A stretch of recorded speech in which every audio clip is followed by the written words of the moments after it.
성도 여러분은 몸의 부활을 믿습니까? 죽어서 천국 가는 것 말고 이 몸이 부활한다는 것을 믿습니까? 우리 교회 어떤 할머니 집사님은 자기 친구에게 죽어서 천국 간다는 것까지는 내가 믿어주겠는데 몸이 다시 산다는 것은 순 거짓말이다 그랬다고 합니다. 제가 그 말을 전해 듣고 충격을 받았습니다. 내가 목회를 영 잘못했구나 싶은 자책감이 들었습니다. 우리가 사도신경 고백할 때마다 죄를 용서받는 것과 몸의 부활과 영생을 믿습니다. 그렇게 고백하지 않습니까? 그 집사님은 사도신경 고백할 때에 무슨 생각으로 고백을 하는지 모르겠습니다. 그래서 우리가 천국 가는 것하고 이 몸이 부활하는 것하고의 차이를 제가 설교 때마다 몇 차례나 강조해서 말씀드렸습니다. 우리가 죽어서 천국 가는 것은 영혼만 가는 것이지요. 몸은 이 땅에 남아서 썩어서 흙으로 돌아갑니다. 그 몸은 예수님 재림하실 때에 부활해서 새하늘 새 땅에서 영원히 살게 됩니다. 우리의 미래는 죽어서 천국 가는 것으로 끝이 아닙니다. 예수님 재림할 때에 그 몸이 부활을 해서 영원히 사는 그런 놀랍고 크고 영광스러운 그런 미래가 우리를 기다리고 있습니다. 그것을 몇 차례나 강조해서 설교를 했는데 집사님이 그 설교를 잘 들으셨다면 이제는 순 거짓말이다 그런 소리는 안 하실 줄 압니다. 사실 우리 영혼이 천국 간다는 것은 그것은 믿기가 그렇게 어렵지 않습니다. 왜냐하면 바울 사도 당시에 이 그리스 사람들도 그 비슷한 것을 다 믿었습니다. 그 사람들은 플라톤, 아리스토텔레스 철학의 영향을 받아서 이원론적인 사고를 가지고 있었습니다. 이원론이라는 것은 인간을 육체와 영혼 이렇게 따로 떼어서 생각하는 것입니다. 육체는 죽으면 썩어서 없어지지만 영혼은 영원히 살아있다 하는 영혼 불멸을 믿는 것이 이원론입니다. 그렇게 그 당시에 그리스 사람들, 불신자들이지요. 그 사람들도 영혼 불멸을 믿기 때문에, 그런 사람이 많기 때문에, 그래서 우리가 죽으면 천국에서 영원히 산다 하는 그것을 믿기는 그렇게 어렵지가 않습니다. 그런데 성경은 이원론이 아니라 이론론을 가르칩니다. 우리 육체와 몸을, 육체와 영혼을 따로 떼어서 생각할 수가 없다는 것입니다. 만약에 우리 몸은 여기서 썩어가고 있는데 우리 영혼만 천국에서 산다면 그때 천국에 있는 나는 진정한 내가 아닙니다. 반쪽의 나에 불과합니다. 육체가 없는 그 영혼만은 반쪽의 나에 불과합니다. 그래서 천국에서 영원히 안식하는 그것, 영혼만이 영원히 사는 그것은 진정한 복이라고 할 수 없고 반쪽의 복에 불과합니다. 성경은 그런 것이 아니고 이 몸도 부활해서 천국에 있는 영혼과 결합해서 그래서 장차 진정한 나로 변화되게 된다고 말합니다. 그래서 새하늘 새 땅에서 진정한 복을 누리게 된다고 말씀합니다. 여러분이 그리스식의 이원론적인 사고를 따를 것인지 아니면 성경의 이론론적인 사고를 따르는 것인지를 잘 생각하셔야 됩니다. 이원론적인 사고를 따르면 죽어서 천국 간다는 것까지는 믿어주겠는데 몸이 다시 산다는 것은 순 거짓말이다 그렇게 말하게 됩니다. 성경의 이론론을 따른다면 사도신경에서 고백하듯이 몸의 부활과 영생을 믿습니다. 그렇게 고백을 하게 됩니다. 자, 그러면 이제 생각을 해보십시다. 부활이 있다는 것을 어떻게 증명할 수 있는가? 어떻게 증명할 수 있는가? 29절에 만일 죽은 자들이 도무지 다시 살아나지 못하면 죽은 자들을 위하여 세례를 받는 자들이 무엇을 하겠느냐? 어찌하여 그들을 위하여 세례를 받느냐? 자, 이것은 기독교인들에 대한 얘기가 아닙니다. 그 당시에 다른 종교를 믿는 사람들 가운데에서 죽은 자를 위해서 세례를 받는 그런 풍습이 있었습니다. 지금 그걸 두고 하는 얘기죠. 그들이 죽은 자를 위해서 세례를 받는 그것은 사람이 죽으면 그 죽은 자를 위해서 세례를 받으면 그 죽은 자에게 뭔가 좋은 일이 일어날 수 있다는 것을 믿었다는 뜻입니다. 말하자면 죽음 이후에 부활이 있다는 것을 믿었다는 말입니다. 만약에 부활을 믿지 않는다면, 죽음으로 끝이다 그렇게 생각한다면 죽은 자를 위해서 왜 세례를 받고 그렇게 하겠습니까? 그러니까 바울 사도는 이렇게 말하는 셈입니다. 타 종교를 믿는 사람들도 부활을 믿지 않느냐? 그래서 죽은 자를 위해서 세례를 받는 그런 일마저 하지 않느냐? 그런데 기독교 신앙을 가졌다고 하는 너희들은 왜 부활을 믿지 않느냐? 그렇게 말하는 셈입니다. 말하자면 바울 사도는 타 종교인들의 예를 들면서 부활을 증거하고 있는 셈입니다. 저도 그 비슷한 논리로 종종 설교를 했습니다. 불신자들 중에서도 보면 자식이 먼저 세상을 떠날 때, 그럴 때 아이고 이제 끝났다, 내 자식 이제 다 끝났다, 그냥 없어져 버렸다, 그렇게 말하는 사람은 한 사람도 없습니다. 내 자식 어딘가 좋은 곳에 갔을 것이다, 하늘나라에서 안식하고 있을 것이다, 다 그렇게 믿습니다. 불신자들마저도 죽음으로 끝이 아니라 어떤 좋은 세상이 기다리고 있을 것이라는 것을 믿습니다. 그런 것을 볼 때에 천국은 정말 있다. 신자든 불신자든 가릴 것 없이 온 세상 사람들이 죽고 나서 그 이후에 뭔가 좋은 세상이 있다는 것을 다 믿는 그것을 볼 때, 그건 우연이 아니지 않느냐, 그걸 볼 때에 천국은 정말 있는 것이다. 저도 종종 그렇게 설교를 했습니다. 타 종교인들의 예를 들어서 부활을 증거하는 바울 사도의 논리와 비슷한 것이지요. 그런데 그것은 어디까지나 간접적인 증거입니다. 보다 직접적인 증거는 성경이 부활을 말하고 있는 것입니다. 이사야 26장 19절에 주의 죽은 자들은 살아나고 그들의 시체들은 일어나리이다. 티끌에 누운 자들아 너희는 깨어 노래하라. 주의 이슬은 빛난 이슬이니 땅이 죽은 자를 내어 놓으리로다. 예수님 오시기 800년 전에 이사야 선지자가 시체들이 일어날 것이라고 분명하게 말씀을 했습니다. 다니엘서 12장 2절에도 땅의 티끌 가운데서 자는 자 중에서, 이 말은 죽은 자들 중에서 하는 말이죠, 많은 사람이 깨어나 영생을 받는 자도 있겠고 수치를 당하여서 영원히 부끄러움을 당할 자도 있을 것이며 했습니다. 성경이 분명히 부활을 말하고 있습니다. 신약에 오면 보다 더 분명한 증거가 나타납니다. 예수님이 죽은 자를 살리신 것입니다. 죽은 지 나흘이나 되어서 냄새가 나는 나사로를 살리셨고 나인성 과부의 아들을 살리셨습니다. 그것은 장차 예수님께서 재림할 때에 무덤 속에 있는 사람들을 다 살리실 것을 미리 살짝 보여준 것입니다. 아빠가 힘이 세다는 것을 아들에게 보여주기 위해서 산에 있는 바위를 다 모조리 다 들어 올려야 할 필요는 없습니다. 그 중에 제일 큰 바위 한 2개만 번쩍 들어 올리면 아들이 보고는 이야 우리 아빠 진짜 힘세구나, 뭐 나머지 바위도 마음만 먹으면 다 들어 올릴 수 있겠구나, 그러지 않겠습니까? 마찬가지로 부활이 있다는 것을 보여주기 위해서 예수님이 그 당시에 죽은 사람들을 전부 다 살려낼 필요는 없었습니다. 나사로와 나인성 과부의 아들 2사람만 살려내는 것으로 충분했습니다. 그것만 봐도 예수님은 마지막 날 무덤 속에 있는 자들을 다 살려낼 것이라는 것을 우리는 얼마든지 믿을 수 있습니다. 부활의 가장 결정적인 증거는 예수님 자신이 부활하신 것입니다. 예수님이 무덤 문을 활짝 열어 젖히고 자신이 살아나신 것입니다. 그래서 예수 안에 있는 사람들, 예수님 믿는 사람들은 다 그와 같이 부활할 것이라는 것을 분명하게 보여주셨습니다.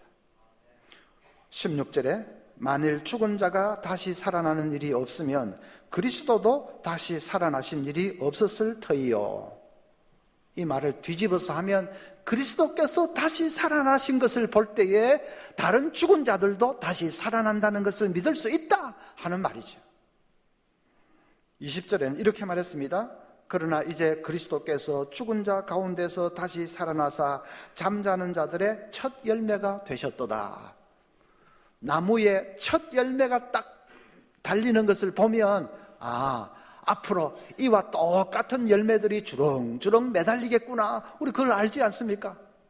첫 열매가 매달리는데 이제 끝이다 그러지 않습니다. 이와 똑같은 열매들이 계속 매달릴 것을 우리가 얼마든지 알 수 있습니다. 예수님의 부활이 첫 열매라는 것입니다. 그래서 그 부활을 보면 예수님 안에 있는 사람들은 다 그와 같이 부활하겠다 하는 것을 우리가 얼마든지, 부활이 있다는 것을 얼마든지 믿을 수 있습니다.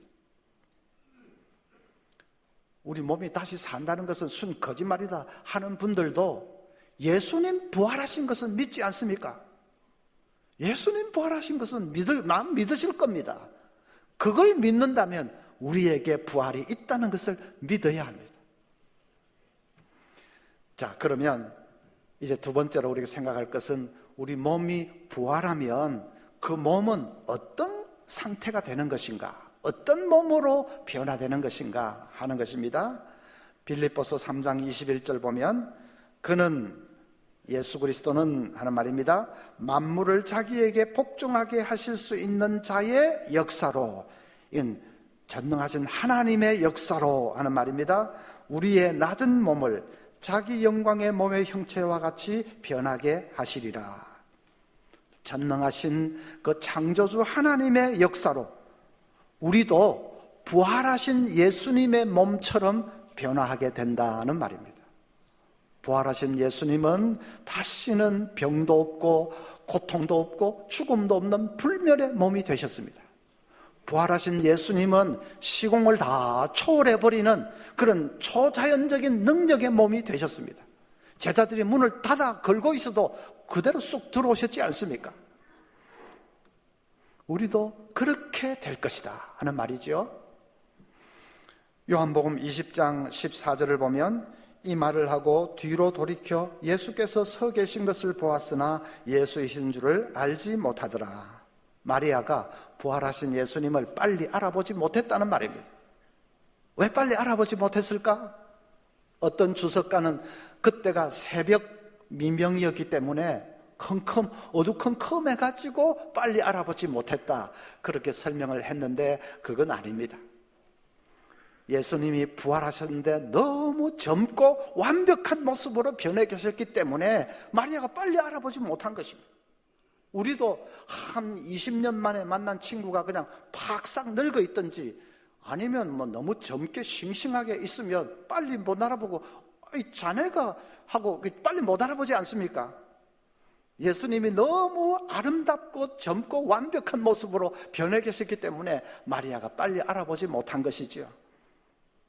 요한계시록 1장 16절을 보면, 그의 오른손에 7별이 있고 그의 입에서 좌우에 날선 검이 나오고 그 얼굴은 해가 힘있게 비치는 것 같더라.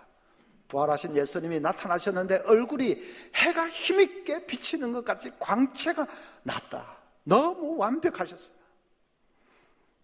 여러분, 부활하고 나면 우리도 그렇게 될 것을 믿으시기를 바랍니다.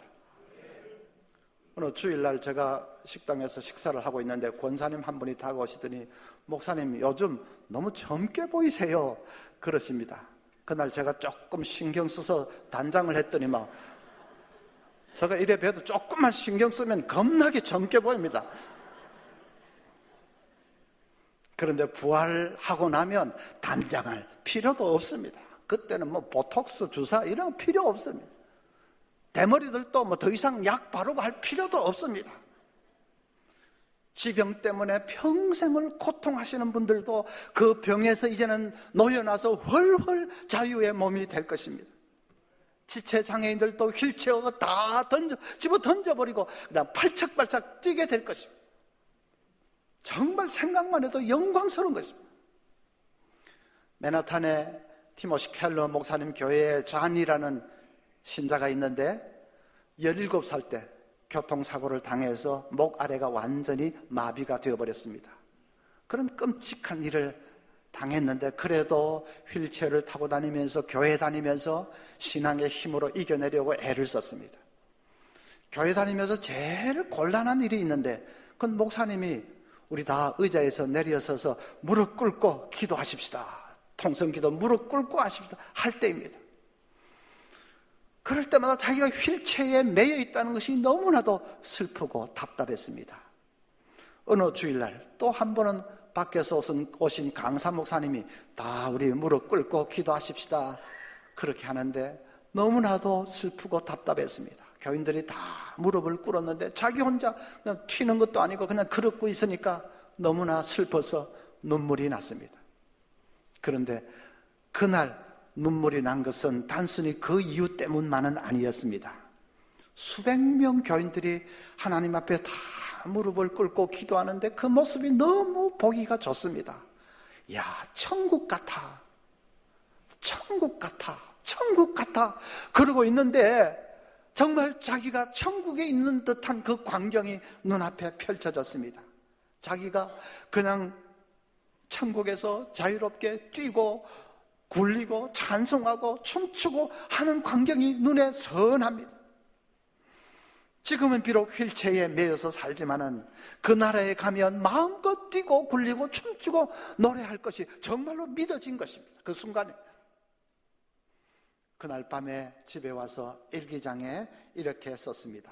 그날이 되면 어린 양의 혼인잔치에 초대받기 전에 내 부활한 다리로 가장 먼저 감사의 무릎을 꿇으리라. 생각만 해도 가슴이 뛴다. 내가 제일 먼저 예수님의 발치에 무릎을 꿇으리라. 이 땅에서는 무릎 꿇고 기도합시다 할 때마다 마음이 참 슬프고 답답했지만은 그러나 내가 그 나라에 가면 제일 먼저 예수님 앞에 내가 무릎 꿇고 감사의 예배를 드리리라. 여러분, 그날이 우리에게 올 것입니다. 그래서 변화된 몸으로 어디에서 살지요? 새하늘 새 땅인데 특별히 우리가 사는 곳은 이제 새 예루살렘입니다. 성경 보면 새 예루살렘은 가로 세로 또 이렇게 높이 다 2200km라고 했습니다. 가로도 2200km, 세로 2200km, 그 다음 높이 2200km 되는 거대한 도성에서 우리가 살게 될 것입니다. 그 거대한 도성인데도 엘리베이터도 하나 없고 또 뭐 지하철도 없고 에스컬레이터 아무것도 없습니다. 우리가 그냥 휙휙 다 순간 이동하듯이 휙휙 그렇게 이제 초월의 몸이 되어서 그렇게 얼마든지 이동할 수 있기 때문이죠. 그래서 살기는 새 예루살렘에 살면서 또 우리는 다 밖으로 나와서 이 하늘의 별들을 다스리고 통치하게 될 것입니다.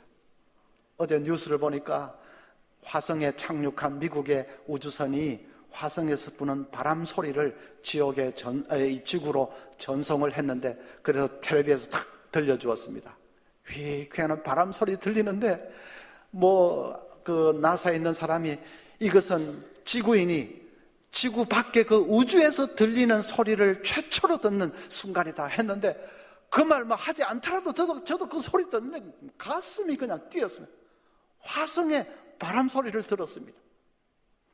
그 소리만도 가슴이 그냥 뛰는데 이제 새하늘 새땅 우리가 부활하고 나면 그러면 거기서 그 별들 소리가 문제가 아니라 그 별들에게 우리가 순간적으로 이동해서 가서 통치하고 다스리고 마치 에덴 동산의 처처럼 우리가 그렇게 하면서 살게 될 것입니다. 자, 이런 의문이 생기는 분이 계실 겁니다. 우리 몸이 그렇게 놀랍게 변해버리면 그러면 우리가 지금의 존재하고 다른 존재가 되는 것이 아닌가? 다른 존재가 되는 것이 아닌가? 그런 의문이 드실 겁니다. 저는 이렇게 키는 좀 아담하고 얼굴은 좀 동글동글하고 약간 좀 시커멓기도 하고 또 그렇고 배도 나올랑말랑하고 이게 한 진환입니다. 그런데 부활하고 나서 그냥 몸이 아름답고 완벽하게 변해버리고 휙휙 이동하고 하면 그건 한진환이 아니고 다른 존재가 되는 것이 아닌가. 그리고 부활이 그렇게 다른 존재가 되는 것이라면 별 의미가 없지 않은가. 내가 그대로 어떻게 연속이 돼야지 나는 없어지고 다른 존재가 되면 큰 의미가 없는 것이 아닌가. 그런 의문이 염려가 듭니다.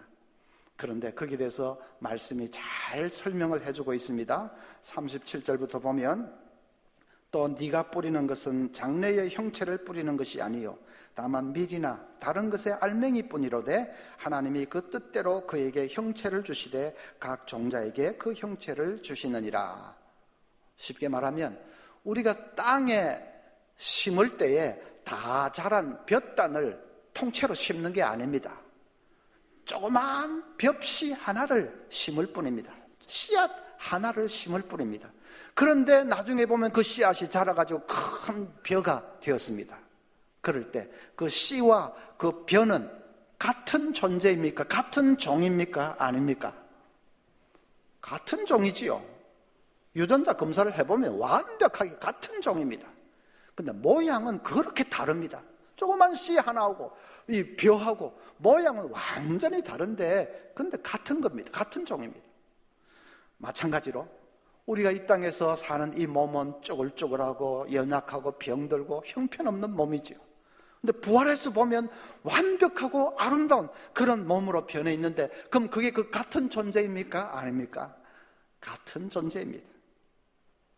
여러분 부활하고 나면 저와 같은 이런 모습은 없어지고 아마 키는 한 막 180에다가 그 다음에 막 그냥 머리숱도 왕성하고 눈도 이렇게 쳐져 있지 않고 좀 잘 돼 있을 것이고 그냥 얼굴에서 막 해같이 빛이 날지도 모르고 휙휙 이동하고 그럼 여러분이 저거는 한진환 목사 아니다 딴 사람이다 그러면 안 됩니다.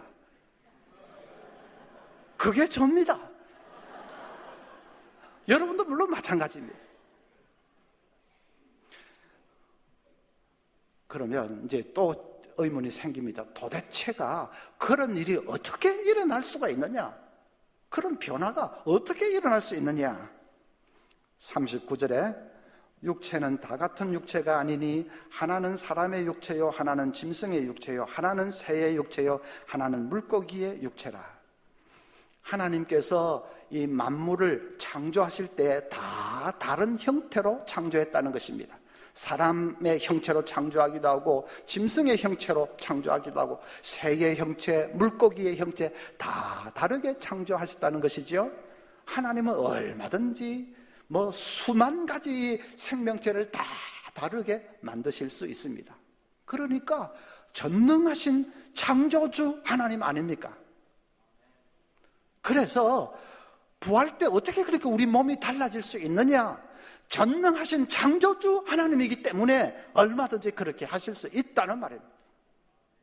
다시 말하면 부활은 창조의 절정이 될 것입니다.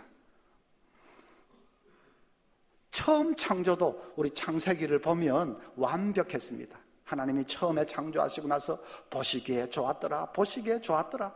그 처음 창조도 완벽했습니다. 그런데 부활 이후에 이제 새롭게 창조하실 때는 그보다 더 완벽한 창조가 될 것입니다.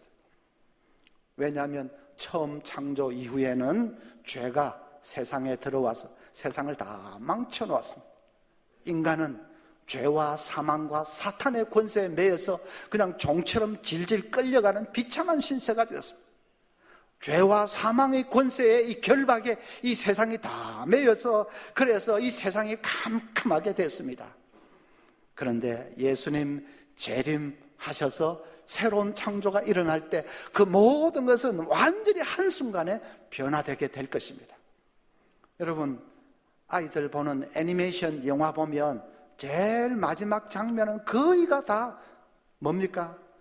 마녀가 죽고 마법이 싹 풀리면서 세상이 새로운 세상으로 쫙 드러나지 않습니까? 겨울왕국 그런 애니메이션 봐도 얼음과 그냥 이 죽음으로 인해서 그냥 확 그게 매여있던 그런 죽음의 왕국이 흑암에 뒤덮여 있던 그런 죽음의 왕국이 마지막 순간에 마법이 쫙 풀리면서 빛과 생명으로 가득한 그런 찬란한 세상으로 바뀝니다. 그러면 영화관을 가득 메운 관객들이 와 하고 탄성을 바라죠. 아이들 보는 그런 애니메이션이지만 그러나 그 순간만큼은 워낙 감격스러워서 자기도 모르게 와 탄성을 바랍니다. 예수님 재림 때에 꼭 그렇게 될 것입니다. 51절 말씀부터 52절까지 같이 한번 읽어보겠습니다. 보라, 내가 너희에게 비밀을 말하노니 우리가 다 잠잘 것이 아니요 마지막 나팔의 순식간에 호련히 다 변화되리니 나팔 소리가 나매 죽은 자들이 썩지 아니할 것으로 다시 살아나고 우리도 변화되리라. 마지막 나팔의 순식간에 호련히 다 변화되리니, 애니메이션 그 마지막처럼 된다는 것입니다. 한번 상상을 해보십시오. 어느 날 천사장의 호령 소리와 나팔 소리가 울려 퍼지면서 예수님 재림하실 것입니다. 사도행전에 예수님은 하늘로 승천해 가신 그 모습 그대로 재림하신다고 했으니까 아마 찬란한 그런 모습으로 그냥 구름과 함께 예수님이 재림하실 것입니다.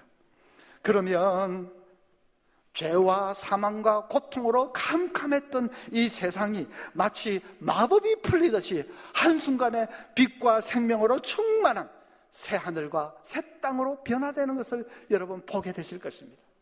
그리고 무덤 속에 있던 자들이 다 살아서 부활해서 일어나는 것을 보게 되실 것입니다. 그 중에는 저도 있을 것이고 여러분도 있을 것입니다. 그래서 여러분 실감이 안 나거든. 오늘 집에 돌아가셔서 겨울왕국 애니메이션 그 영화를 한번 보십시오. 제일 마지막 장면을 한번 보십시오. 와 소리가 나는 그것처럼 예수님 재림하시면 그렇게 될 것이라는 얘기입니다. 자, 그러면 이제 그 부활의 소망을 우리가 간직을 하면 어떻게 이제 살아야 될 것인가? 주님 재림을 사모하면서 살아야 되겠죠. 두말할 것도 없습니다. 주님 빨리 오십시오. 재림을 사모하면서 살아야 되죠. 우리 몸의 부활을 사모하면서 살아야 됩니다. 죽으면 천국 간다, 그것으로 만족하면 안 됩니다. 천국만 생각하고 부활을 놓치고 사는 사람은 우리 앞에 놓여있는 이 거대하고 크고 영광스러운 미래를 다 놓치고 사는 사람입니다. 복음의 반쪽만을 붙들고 있는 불쌍한 사람입니다. 저는 우리 교인 중에 누가 세상을 떠나면 이제 상주와 함께 영안실까지 가서 시신을 모시고 나옵니다.